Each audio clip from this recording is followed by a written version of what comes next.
Hi friends, ಎಲ್ರಿಗೂ ನಮಸ್ತೆ. Welcome back to Deepika lifestyle and blogs. ಎಲ್ಲರೂ ಹೇಗಿದ್ದೀರಾ? ನಾನು ಚೆನ್ನಾಗಿದ್ದೀನಿ. ಐ ಹೋಪ್ ನೀವೆಲ್ಲರೂ ಚೆನ್ನಾಗಿದ್ದೀರಾ ಅಂತ ಅಂದ್ಕೊಂಡಿದ್ದೀನಿ. ಪ್ಲೀಸ್ ಫ್ರೆಂಡ್ಸ್, ಈ ವಿಡಿಯೋನ ಫಸ್ಟಿಂದ ಕೊನೆವರೆಗೂ ಸ್ಕಿಪ್ ಮಾಡದೆ ನೋಡಿ. ನಿಮ್ಗೆ ಇಷ್ಟ ಆದರೆ ಲೈಕ್ ಮಾಡಿ, ಶೇರ್ ಮಾಡಿ. ಹಾಗೆ ಹೊಸದಾಗಿ ನೋಡ್ತಾ ಇರೋರು ಫಸ್ಟು ನಮ್ಮ ಚಾನಲ್ಗೆ ಸಬ್ಸ್ಕ್ರೈಬ್ ಮಾಡ್ಕೊಳ್ಳಿ. ಪಕ್ಕದಲ್ಲಿರೋ ಬೆಲ್ಲೈಕನ್ ಕ್ಲಿಕ್ ಮಾಡಿ. ನಾನು ಹಾಕೋ ಪ್ರತಿಯೊಂದು ವಿಡಿಯೋ ನಿಮಗೆ ನೋಟಿಫಿಕೇಷನ್ಗೆ ಬರುತ್ತೆ, ತಕ್ಷಣ ನೋಡ್ಬೋದು ಸ್ನೇಹಿತರೆ. ಹಾಗೆ ಈ ವಿಡಿಯೋ ಇಷ್ಟ ಆದರೆ ಓಂ ಶನೀಶ್ವರಾಯ ನಮಃ ಅಥವಾ ಓಂ ಶ್ರೀ ಆಂಜನೇಯಾಯ ನಮಃ ಅಂತ ಒಂದು ಕಮೆಂಟ್ ಕೊಡೋದನ್ನು ಖಂಡಿತ ಮರಿಬೇಡಿ. ನಾನಿವಾಗ ತಿಳಿಸ್ತಾ ಇದ್ದೀನಿ ಚಂದ್ರಗ್ರಹಣದ ಬಗ್ಗೆ. ಅಂದರೆ ಭಾರತದಲ್ಲಿ ಸಂಭವಿಸಲಿರುವ ಮಾರ್ಚ್ 3ನೇ ತಾರೀಕು ಸಂಭವಿಸಲಿರುವ ಚಂದ್ರಗ್ರಹಣದ ಬಗ್ಗೆ ಪೂರ್ತಿ ಮಾಹಿತಿಯನ್ನು ಈ ವಿಡಿಯೋದಲ್ಲಿ ಶೇರ್ ಮಾಡ್ತಾ ಇದ್ದೀನಿ.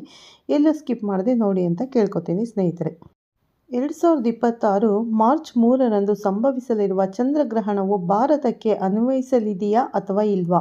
ನಾವು ಈ ಒಂದು ಆಚರಣೆ ಮಾಡಬೇಕಾ ಬೇಡವಾ? ಯಾವ ಸಮಯದಲ್ಲಿ ಮಾಡಬೇಕು ಮತ್ತು ಯಾವ ಕೆಲಸ ಮಾಡಬೇಕು, ಯಾವ ಕೆಲಸವನ್ನು ಮಾಡಬಾರ್ದು? ಹಾಗೆ ಗರ್ಭಿಣಿ ಸ್ತ್ರೀ, ವೃದ್ಧ ಮಕ್ಕಳು ಹೇಗೆ ಈ ಚಂದ್ರಗ್ರಹಣವನ್ನು ಆಚರಿಸಬೇಕು, ಯಾವ ತಪ್ಪುಗಳನ್ನು ಮಾಡಬಾರದು ಮತ್ತು ಯಾವ ಮಂತ್ರವನ್ನು ಯಾವ ಮಂತ್ರವನ್ನು ಪಠಿಸಬೇಕು ಈ ಸಮಯದಲ್ಲಿ ಅನ್ನೋದನ್ನು ನಾವು ಈ ಮಾಹಿತಿಯನ್ನು ತಿಳಿಸ್ತೇವೆ. ಅದೇ ರೀತಿ ಗರ್ಭಿಣಿಯರಿಗೆ ಯಾವ ರೀತಿ ಅವರು ಚಂದ್ರಗ್ರಹಣದ ಕಿರಣಗಳಿಂದ ತಮ್ಮ ಗರ್ಭಕೋಶವನ್ನು ಅಂದರೆ ತಮ್ಮ ಮಗುವನ್ನು ರಕ್ಷಿಸಿಕೊಳ್ಳಬೇಕು ಅನ್ನೋದರ ಒಂದು ಟಿಪ್ಸನ್ನು ಕೂಡ ಹೇಳ್ತೇನೆ ಸ್ನೇಹಿತರೆ. ವಿಡಿಯೋವನ್ನು ಕೊನೆವರೆಗೂ ನೋಡಿ. ನೀವಿನ್ನೂ ನಮ್ಮ ಚಾನಲ್ಗೆ ಹೊಸಬರಾಗಿದ್ದರೆ ಕೂಡಲೇ ನಮ್ಮ ಚಾನಲ್ಗೆ ಸಬ್ಸ್ಕ್ರೈಬ್ ಮಾಡಿ, ಲೈಕ್ ಮಾಡಿ, ಶೇರ್ ಮಾಡಿ. ಮೊದಲನೆಯದಾಗಿ 2026 ಮಾರ್ಚ್ 3ರಂದು ಮಂಗಳವಾರ ಫಾಲ್ಗುಣ ಮಾಸದ ಶುಕ್ಲ ಪಕ್ಷದ ಪೂರ್ಣಿಮೆಯ ಅತಿಥಿ ಎಂದು ಸಂಭವಿಸಲಿರುವ ಈ ಚಂದ್ರಗ್ರಹಣವು ಖಗ್ರಾಸ ಅಥವಾ ಗ್ರಸ್ತುದಿಕ ಚಂದ್ರಗ್ರಹಣವೆಂದು ಪರಿಗಣಿಸಲಾಗುತ್ತದೆ. ಯಾವಾಗ ಸೂರ್ಯ ಮತ್ತು ಚಂದ್ರರ ನಡುವೆ ಭೂಮಿ ಬಂದಾಗ ಭೂಮಿಯ ನೆರಳು ಚಂದ್ರನ ಮೇಲೆ ಬೀಳುತ್ತದೆಯೋ ಆಗ ಈ ಚಂದ್ರಗ್ರಹಣವು ಗೋಚರಿಸುತ್ತದೆ. ಈ ಚಂದ್ರಗ್ರಹಣವು ಭಾರತದ ಏಷ್ಯಾ, ಆಸ್ಟ್ರೇಲಿಯಾ, ಪ್ರಶಾಂತ ಮಹಾಸಾಗರ ಈ ಒಂದು ಕ್ಷೇತ್ರಗಳಲ್ಲಿ ಗೋಚರಿಸಲಿದೆ. ಭಾರತದಲ್ಲಿ ಗೋಚರಿಸುವ ಕಾರಣ ನಾವೆಲ್ಲರೂ ಈ ಚಂದ್ರಗ್ರಹಣದ ಆಚರಣೆಯನ್ನು ಪಾಲಿಸಲೇಬೇಕು ಮತ್ತು ಕೆಲವೊಂದು ನಿಯಮಗಳನ್ನು ನಾವು ಕಟ್ಟುನಿಟ್ಟಾಗಿ ಪಾಲಿಸಬೇಕು ಸ್ನೇಹಿತರೆ. ಮುಖ್ಯವಾಗಿ ಗರ್ಭಿಣಿಯರು, ವೃದ್ಧರು ಮತ್ತು ಮಕ್ಕಳು, ಅನಾರೋಗ್ಯದಿಂದ ಪೀಡಿತರಾಗಿರುವ ವ್ಯಕ್ತಿಗಳು ಕೂಡ ಈ ಒಂದು ಚಂದ್ರಗ್ರಹಣವನ್ನು ಆಚರಿಸಲೇಬೇಕು. ಮಾರ್ಚ್ 3ರಂದು ನಮಗೆ ಈ ಚಂದ್ರಗ್ರಹಣವು ಗೋಚರಿಸಲಿದೆ. ಚಂದ್ರಗ್ರಹಣದ ಪ್ರಾರಂಭದ ಸಮಯ 3:20. ಇನ್ನು ಚಂದ್ರಗ್ರಹಣ ಪೂರ್ತಿಯಾಗಿ ನಮಗೆ ಗೋಚರಿಸುವ ಸಮಯ 4:34 ಗೋಚರಿಸಲಿದೆ. ಇನ್ನು ಚಂದ್ರಗ್ರಹಣದ ಮಧ್ಯಕಾಲ 5 ಗಂಟೆ 5 ಇರಲಿದ್ದು, ಹಾಗೆ 6:46 ಚಂದ್ರಗ್ರಹಣವು ಸಮಾಪ್ತಿಯಾಗಲಿದೆ. ಇಲ್ಲಿ ನಾವು ಗಮನಿಸಬೇಕಾದಂಥ ವಿಷಯವೇನೆಂದರೆ ಸೂತಕದ ಸಮಯ ಚಂದ್ರಗ್ರಹಣದ 9 ಗಂಟೆಗಳ ಮುಂಚೆಯೇ ಪ್ರಾರಂಭವಾಗಿರುತ್ತದೆ. ಸಾಮಾನ್ಯ ಜನರಿಗೆಲ್ಲರೂ ಇಲ್ಲಿ ಸೂತಕದ ಸಮಯವನ್ನು ನಾವಿಲ್ಲಿ ನೋಡುವುದಾದರೆ ಮಂಗಳವಾರ ಬೆಳಗ್ಗೆ 9:31 ಸೂತಕದ ಸಮಯ ಪ್ರಾರಂಭವಾಗಿ ಸೂತಕ ಸಮಾಪ್ತಿ ಸಾಯಂಕಾಲ 6:47 ಪೂರ್ಣಗೊಳ್ಳುತ್ತದೆ. ಹಾಗಾಗಿ ಬೆಳಗ್ಗೆ 9:31 ಮುಂಚೆಯೇ ನೀವು ನಿಮ್ಮೆಲ್ಲ ಕೆಲಸಗಳನ್ನು ಮಾಡಿಕೊಳ್ಳಬೇಕು. ಆದರೆ ಮಕ್ಕಳು, ಗರ್ಭಿಣಿಯರು ಮತ್ತು ವೃದ್ಧರಿಗೆ ಈ ಸೂತಕದ ನಿಯಮಗಳು ಅನ್ವಯಿಸದ ಕಾರಣ ಅವರು ಮಧ್ಯಾಹ್ನ 3:28 ಈ ಒಂದು ಚಂದ್ರಗ್ರಹಣದ ಆಚರಣೆಯನ್ನು ಕೈಗೊಳ್ಳಬಹುದು. ಚಂದ್ರಗ್ರಹಣ ಗೋಚರಿಸುವ 9 ಗಂಟೆಗಳ ಮುಂಚೆ ಸೂತಕದ ಕಾಲ ಪ್ರಾರಂಭವಾಗುವ ಕಾರಣ ಪ್ರತಿಯೊಬ್ಬರೂ ಕೂಡ ಈ ಒಂದು ಸಮಯದಲ್ಲಿ ದೇವರ ಕೋಣೆಯನ್ನು ಸ್ಪರ್ಶಿಸಬಾರದು, ದೇವರ ಮೂರ್ತಿಗಳನ್ನು ಸ್ಪರ್ಶಿಸಬಾರದು, ದೇವತಾ ಕಾರ್ಯಗಳನ್ನು ಮಾಡಬಾರದು, ಅಂದರೆ ಪೂಜೆ ಪುನಸ್ಕಾರ ಮಾಡಬಾರದು. ದೇವಸ್ಥಾನಗಳಲ್ಲಿ ಆರತಿ ಪೂಜೆಯನ್ನು ಕೈಗೊಳ್ಳಲಾಗುವುದಿಲ್ಲ. ಅಡುಗೆ ಮಾಡುವುದಾಗಿರಬಹುದು, ಊಟ ಮಾಡುವುದಾಗಲಿ, ಶುಭ ಸಮಾರಂಭಗಳನ್ನು ಆಚರಿಸುವುದಾಗಲಿ ಈ ಎಲ್ಲ ಕಾರ್ಯಕ್ರಮಗಳನ್ನು ಗ್ರಹಣದ ಸಮಯದಲ್ಲಿ ಅಂದರೆ ಸೂತಕದ ಸಮಯ ಪ್ರಾರಂಭವಾದ ನಂತರ ಮಾಡಕೂಡದು. ಇನ್ನು ಗರ್ಭಿಣಿಯರು ತಮ್ಮ ಗರ್ಭದಲ್ಲಿರುವ ಮಗುವನ್ನು ರಕ್ಷಿಸಿಕೊಳ್ಳಲು ಚಂದ್ರಗ್ರಹಣದ ಕಿರಣಗಳಿಂದ ಗರ್ಭದಲ್ಲಿರುವ ಮಗುವನ್ನು ಬಚಾವ್ ಮಾಡಬೇಕು. ನೀವು ಏನು ಮಾಡಬೇಕಂದ್ರೆ ಗ್ರಹಣ ಪ್ರಾರಂಭವಾಗೋದಕ್ಕಿಂತ ಮುಂಚೆಯೇ ಒಂದಿಷ್ಟು ಮುಲ್ತಾನ್ ಮಿಟ್ಟಿ ಮಣ್ಣು ಹೊಟ್ಟೆಯ ಮೇಲ್ಭಾಗಕ್ಕೆ ಹಚ್ಚಿಕೊಳ್ಳಬೇಕು. ಅದು ನಿಮ್ಮ ಹೊಟ್ಟೆಯನ್ನು ತಂಪಾಗಿಸುವುದಲ್ಲದೆ ಚಂದ್ರಗ್ರಹಣದ ಕಿರಣಗಳಿಂದ ಗರ್ಭದಲ್ಲಿರುವಂಥ ಮಗುವನ್ನು ಕೂಡ ರಕ್ಷಿಸುತ್ತದೆ. ಅದಲ್ಲದೆ ಗ್ರಹಣದ ಆಚರಣೆ ಯಾವ ರೀತಿ ಮಾಡಬೇಕು ಎಂದರೆ ಗರ್ಭಿಣಿಯರು ಮಧ್ಯಾಹ್ನ 3:26 ಗ್ರಹಣವು ಪ್ರಾರಂಭವಾಗುವುದರಿಂದ ಗ್ರಹಣದ ಆಚರಣೆಯನ್ನು ನೀವು ಈ ಒಂದು ಸಮಯದಿಂದ ಪ್ರಾರಂಭ ಮಾಡಬೇಕು.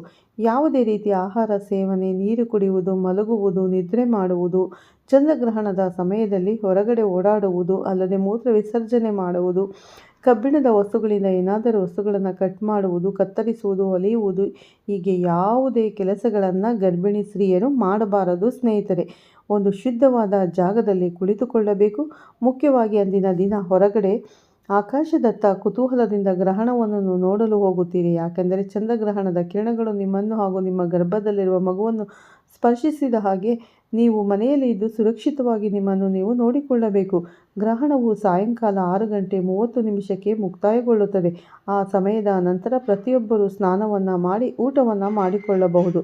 ಆದಷ್ಟು ನೆಲದ ಮೇಲೆ ಚಾಪೆಯನ್ನು ಹಾಸಿಕೊಂಡು ಮಲಗುವುದು ತುಂಬ ಉತ್ತಮ. ಆದರೆ ನಿದ್ರೆ ಮಾಡಕೂಡದು. ಅಗ್ನಿ ಅಂದರೆ ಸ್ತ್ರೀಯರು ಅಥವಾ ವೃದ್ಧರು ಏನು ಸಾಮಾನ್ಯ ಜನರು ಕೂಡ ಈ ಒಂದು ಸಂದರ್ಭದಲ್ಲಿ ಯಾವುದೇ ಕಾರಣಕ್ಕೂ ಮಲಗೋಕ್ಕೆ ಹೋಗಬೇಡಿ.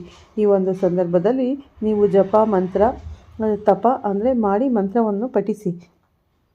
ಗರ್ಭಿಣಿ ಸ್ತ್ರೀಯರು ದೇವರ ಜಪ ತಪ ಮಾಡಿ ನಿದ್ದೆ ಮಾಡೋಕ್ಕೆ ಹೋಗಬೇಡಿ. ಮತ್ತು ಯಾವುದೇ ರೀತಿಯ ಕಡ್ಡಿ ಮುರಿಯುವುದಾಗಲಿ, ಚಾಕುವಿನಿಂದ ಹಣ್ಣನ್ನು ಕಟ್ ಮಾಡೋದಾಗಲಿ, ಹರಿಯುವುದಾಗಲಿ ಈ ಒಂದು ಕೆಲಸವನ್ನು ಮಾಡೋಕ್ಕೆ ಹೋಗಬೇಡಿ. ಇದರಿಂದ ಮಗುವಿನ ಮೇಲೆ ಪರಿಣಾಮ ಬೀಳ್ತದೆ. ಇದೆಲ್ಲವನ್ನು ನಮ್ಮ ಹಿರಿಯರು ಸುಮ್ಮನೆ ಹೇಳಿರುವುದಿಲ್ಲ. ಅದರಿಂದ ಆಗಿರುವಂಥ ದುಷ್ಪರಿಣಾಮಗಳನ್ನು ಅವರು ಅನುಭವಿಸಿಯೇ ನಮಗೆ ಈ ಮಾತುಗಳನ್ನು ಹೇಳುತ್ತಾರೆ. ಹಾಗಾಗಿ ನೀವು ಕೂಡ ಈ ಒಂದು ಸಂದರ್ಭದಲ್ಲಿ ಈ ರೀತಿ ಮಾಡೋಕ್ಕೆ ಹೋಗಬೇಡಿ. ಇನ್ನು ಗ್ರಹಣದ ಸಮಯದಲ್ಲಿ ನಾವು ಯಾವ ಒಂದು ಎಚ್ಚರಿಕೆಗಳಿಂದ ಇರಬೇಕು ಅಂದರೆ, ಗ್ರಹಣದ ಮುಂಚೆ ಕೂಡ ನಾವು ಸ್ನಾನ ಮಾಡಿರಬೇಕು ಮತ್ತು ನಂತರದಲ್ಲಿಯೂ ಕೂಡ ಸ್ನಾನ ಮಾಡಬೇಕು. ಸ್ಪರ್ಶಕಾಲ ಮತ್ತು ಮೋಕ್ಷ ಕಾಲದಲ್ಲಿ ಎರಡೂ ಸಮಯದಲ್ಲಿ ಕೂಡ ಸ್ನಾನವನ್ನು ಮಾಡಲೇಬೇಕಾಗುತ್ತದೆ. ಇನ್ನು ಗ್ರಹಣದ ಸಮಯದಲ್ಲಿ ಯಾವುದೇ ಕಾರಣಕ್ಕೂ ಯಾರೇ ಆಗಿರಲಿ, ಮಕ್ಕಳಾಗಿರಲಿ, ಗರ್ಭಿಣಿ ಆಗಿರಲಿ, ಬಾಣಂತಿ ಆಗಿರಲಿ, ಜನಸಾಮಾನ್ಯರಾಗಿರಲಿ ಹೊರಗಡೆ ಹೋಗೋದು ನಿಷಿದ್ಧವಾಗಿದೆ. ಮನೆಯಲ್ಲೇ ಇದ್ದರೆ ತುಂಬಾ ಉತ್ತಮವಾಗಿರುತ್ತದೆ. ಒಂದು ಕಡೆ ಮನೆಯಲ್ಲಿ ಕುಳಿತು ನೀವು ಏನು ಮಾಡಬೇಕು, ಯಾವುದಾದರೂ ಮಂತ್ರವನ್ನು ಜಪಿಸಬೇಕು. ನೀವು ಯಾವ ಒಂದು ಮಂತ್ರವನ್ನು ಜಪಿಸಬೇಕು ಅಂತ ನಾವಿಲ್ಲಿ ಹೇಳೋದಾದರೆ, ಸರ್ವ ಗಾಯತ್ರಿ ಮಂತ್ರವನ್ನು ಜಪಿಸಿದರೆ ತುಂಬಾ ಉತ್ತಮವಾಗಿರುತ್ತದೆ. ಗಾಯತ್ರಿ ಮಂತ್ರವನ್ನು ನೀವು ಜಪಿಸಬೇಕು. ಇವೆಲ್ಲ ಮಂತ್ರಗಳನ್ನು ಕೂಡ ನಾನು ಇವೆಲ್ಲ ಮಂತ್ರಗಳನ್ನು ನೀವು ಜಪಿಸಿ ಪೂಜೆ ಜಪಿಸೋದ್ರಿಂದ ತುಂಬ ಒಳ್ಳೆಯದಾಗುತ್ತೆ ಸ್ನೇಹಿತರೆ. ಯಾವುದೇ ಕೆಟ್ಟ ಪರಿಣಾಮ ನಿಮ್ಮ ಗರ್ಭಿಣಿ ಸ್ತ್ರೀಗೆ ಅಂತೂ ಯಾವುದೇ ಪರಿಣಾಮ ಬೀರೋದಿಲ್ಲ. ಹಾಗಾಗಿ ಗರ್ಭಿಣಿ ಸ್ತ್ರೀಯರು ತುಂಬ ಎಚ್ಚರಿಕೆಯಿಂದ ಆಚರಿಸಬೇಕು. ಅದನ್ನು ಜಪಿಸಲು ಆಗೋದಿಲ್ಲ ಅಂತಂದರೆ ಓಂ ನಮೋ ನಾರಾಯಣ ಅಷ್ಟಾಕ್ಷರಿ ಮಂತ್ರವನ್ನು ಕೂಡ ನೀವು ಜಪಿಸಬಹುದು. ಇಲ್ಲ ಅದನ್ನು ನಮಗೆ ಅನ್ನೋಕ್ಕಾಗಲ್ಲ ಅಂದರೆ ಮೂರನೆಯದಾಗಿ ಓಂ ನಮಃ ಶಿವಾಯ ಎನ್ನುವಂಥ ಶಿವಜಪ ಪಂಚಾಕ್ಷರಿ ಮಂತ್ರವನ್ನು ಕೂಡ ನೀವು ಪಠಿಸಬಹುದು.